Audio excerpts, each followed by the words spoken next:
एक वस्तु जो हमारे जीवन को दूषित कर रही है वो है मांसाहार। मांस, मच्छी इत्यादि खाना ये हमारे संपूर्ण जीवन को दूषित कर देता है। आप कितना भी भजन माला कर लो, कितना भी आप नाम जाप कर लो, लेकिन अगर संग संग आप ये आहार खा रहे हो तो आपकी सब भक्ति बेकार है। आंधा बाटे जेवरी और पीछे बाछा खाए। अंधा जेवरी बटता जा रहा है और पीछे एक बछड़ा बैठा बैठा उसको खाता जा रहा है। अब वैसे तो आप कहने को भजन पूजा कर रहे हो, वैसे आप सब वही गंदा आहार खा रहे हो। आपको लगता भजन काम क्यों नहीं कर रहा? भजन इसलिए काम नहीं कर रहा क्योंकि जो तुम्हारी जेब में तुम डाल रहे हो, जेब फटा हुआ है, जितना डालते हो सब निकल जाता है। एक तरफ माला कर रहे हैं, एक तरफ भजन कर रहे हैं, दूसरी तरफ मदरा पी रहे हैं, शराब पी रहे हैं, मांस मच्छी खा रहे हैं, तम्बाकू खा रहे हैं। तो इससे क्या होगा? आप जो कर रहे हैं वो सब जाता गिरता चला जाएगा, आपसे दूर होता चला जाएगा। इसलिए गलत आहार से एकदम दूर रहें। आजकल के बच्चे, आजकल के युवा, और देखो कितनी अजीब बात है, आज की सोच ही लोगों ने बदल दी। आजकल सोच में ये जो आता है एग इत्यादि आता है, इसको लोग वेजिटेरियन मानने लगे। बड़े बड़े होटल्स में आप जाके ये बोलते हो ना कि हम वेजिटेरियन हैं, तो आपके साथ कभी भी धोखा हो सकता है। वेजिटेरियन में फिश भी आती है, उसमें अंडा भी आता है, सब कुछ वेजिटेरियन में आ जाता है। ऐसी आजकल लोगों की बुद्धि भ्रष्ट हो चुकी है। लेकिन आहार शुद्ध रखो। आहार शुद्ध रखोगे तभी आपकी भक्ति आगे बढ़ेगी। आहार शुद्धि भक्ति का पहला लक्षण और पहली शर्त है। और दूसरी चीज, आहार शुद्धि में आप केवल इतना ही ना समझे कि गलत ना खाना ही आहार शुद्धि है। अगर आप अन्न भी खा रहे हो, अगर आप अन्न भी खा रहे हो और उसको आप भोग नहीं लगा रहे, तो वो आहार भी मांसाहार के ही समान है। अगर आप उस भोजन को श्री ठाकुर जी को अर्पित नहीं कर रहे, तुलसी पत्र नहीं डाल रहे उसमें, तो वो अशुद्ध अन्न है।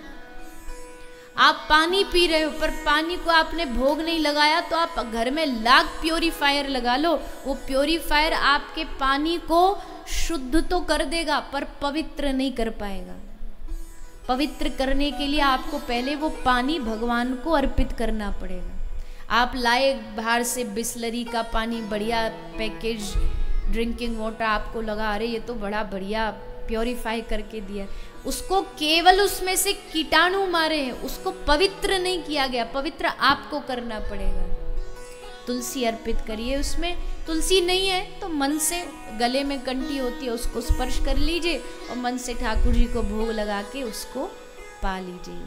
फिर वो पानी पानी नहीं रहता, फिर वो पानी अमृत समान बन जाता है। आप सोचिए ना, मंदिर में जो पंडित जी एक कटोरी में पानी देते हैं, क्या बोलते हैं उसको? चरणामृत। तो उस पानी में और आपके घर के पानी में क्या फर्क है?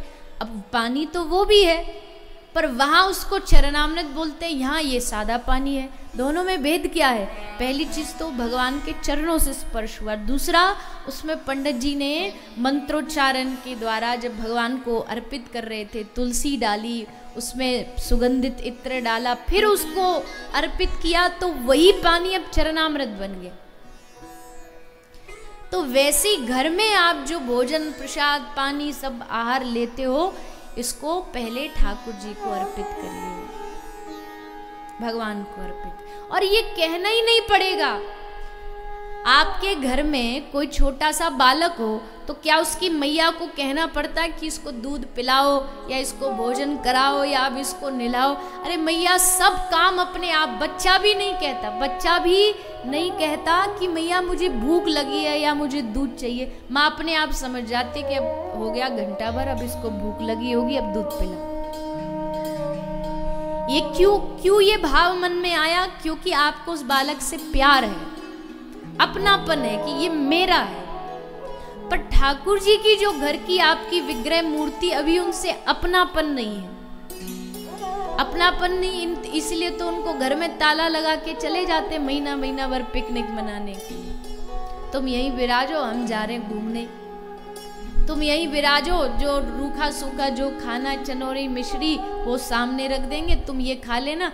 आप कहाँ जा रहे हो? ले हम जा रहे पार्टी में माल उड़ाने, हम बढ़िया खाएंगे पिज्जा बर्गर और तुम लो ये चनौरी खाओ। ठाकुर जी को वही चनौरी, वही भोग अर्पित।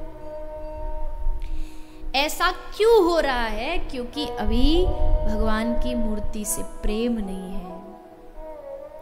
उनसे प्रेम करना सीखिए। भगवान आपसे कोई मांग नहीं करते। कोई शास्त्र ऐसा बता दो मुझे, मैंने तो ऐसा कहीं पढ़ा नहीं, आप में से किसी ने पढ़ा हो जिसमें भगवान कह रहे मुझे पाना है तो 1 किलो सोना दान करना पड़ेगा तब मैं मिलूंगा। बताइए कहीं ऐसा लिखा है? या इतना एकड़ जमीन दान करनी पड़ेगी तब मैं मिलूंगा, ऐसा कहीं लिखा है? नहीं। लेकिन हर जगह ये लिखा है कि राम ही केवल प्रेम प्यारा, जान लेहु सो जाननी हारा। भगवान केवल आपको आपके प्रेम से मिलते हैं। तो कथा और कुछ नहीं करती है, कथा आपको भगवान से प्रेम करना सिखाती है। प्रेम करिए ठाकुर जी। मैंने तो पहले ही दिन कहा था ज्ञान मुझे कोई आता है नहीं जो मैं आपको ज्ञान की बातें बताऊं। जिनको है ज्ञान उनसे जाके आप ज्ञान सुन लो। बस मेरा तो एक ही भाव है कि एक कथा सुने और कथा सुन करके भूले बिसरे ठाकुर जी जिनको आप एकदम भूल चुके हैं माया में पड़ के, वो पुनः याद आ जाए, उनसे हमारा प्रेम हो जाए दोबारा से, कि जन्म जन्म का हमारा और आपका हे प्रभु हे नाथ जो रिश्ता है जिसे मैं भुला बैठा था, अब पुनः मुझे वो याद आ गया है। अब मैं आपको ऐसे नहीं छोड़ूंगा कि जो मन जैसा मन किया वैसा आरती अगरबत्ती घुमा के ड्यूटी करके चला गया। अब ऐसा नहीं करूंगा। अब मेरे जीवन का उद्देश्य ही आप हो, मेरे जीवन का लक्ष्य ही आप हो। मैं कुछ भी करूं, मैं हंसूं, मैं रोऊं, मैं गाऊं, मैं सोऊं, मैं कहीं जाऊं दुनिया के कोने में, पर मेरा मन केवल आपके चरणों में लगा रहे। तन से भले मैं दुनिया का हो जाऊं, पर मन से मैं हमेशा हमेशा के लिए आपका बन जाऊं। भगवान आपका तन तो मांगते ही नहीं है, तन की उनको आवश्यकता नहीं। भगवान कहते तन से तू संसार की जिम्मेदारी निभाता रहे। ये शरीर का ये रिश्तेदार है, शरीर का ये रिश्तेदार, शरीर से निभाता रहे।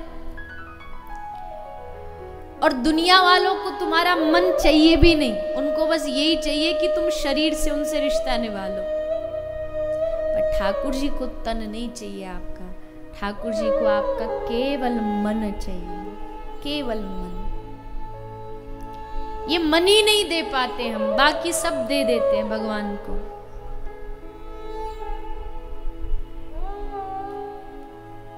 ये मन देना जरूरी है। ये मन कैसे दिया जाएगा? किसी महत् पुरुष का सानिध्य प्राप्त करो, उनसे निवेदन करो कि हे प्रभु, हे गुरुदेव, हे महाराज, मेरे मन को ऐसा बना दो कि ये मन श्री ठाकुर जी से जुड़ जाए। क्योंकि इस मन ने सब दुनियादारी देख ली। आप जितने यहाँ बैठे हो, एकांत में जाके अपने मन से पूछना कि भैया मन, तूने सबरी दुनिया देखी, सबरे रिश्ते देखे, बता कहाँ स्वार्थ का रिश्ता नहीं है इस दुनिया में? हर व्यक्ति का सबसे रिश्ता संबंध स्वार्थ का है। सबका रिश्ता स्वार्थ से जुड़ा है। सब तूने आजमा के देख लिए, बंधु बांधव, घर वाले, परिवार वाले सब देख लिए, पर कहाँ तुझे शांति मिली? अब भी तू वहीं भटक रहा है जहां तुझे कभी शांति मिलने वाली नहीं है। अरे मन, अब तू उनकी ओर चल जहां परम शांति, जिनकी चरणों की छाया में परम शांति का अनुभव होता है। एक बार तू भगवत चरणों में मन बैठ के तो देख, कितनी शांति, कितना आनंद का अनुभव होता है। अभी तो हम डूबे भी नहीं, पर सोचो आप 3 घंटे जब आप कथा में बैठते हो, अगर आपका मन यही कथा में लगा रहे तो 3 घंटे आपके जीवन में कितनी भी बड़ी विपत्तियां हो, पर 3 घंटे के लिए आप भूल जाओगे सब। नाचोगे भी, उत्सव में गाओगे भी, हंसोगे भी, रोगे भी। तो अगर ये मन पूरी तरह भगवान से जुड़ जाए तो सोचो 3 घंटे नहीं, पूरे 24 घंटे 365 दिन हमारे ऐसे ही आनंद से बीतेंगे, ऐसे ही हर्ष से बीतेंगे। पर वो होगा तभी जब हमारे मन में श्री ठाकुर जी बैठ जाए। केवल बैठ ना जाए, हमारा जीवन ही वो बन जाए, हमारा कर्म ही वो बन जाए। श्री नरोत्तम दास ठाकुर वर्णन करते, मांगते हैं भगवान से। देखो, आपने कई बार जीवन में भगवान से मांगा तो होगा, जरूर मांगा होगा, आज फलानी चीज दे दो, आज ये दे दो, आज वो दे दो। आज भागवत जी के कहने से बस इतना मांगो भागवत जी से, भागवत जी सब फल देने वाली है, कल्प तरु है, जो इसके नीचे बैठ के मांग ले वही दे देती है।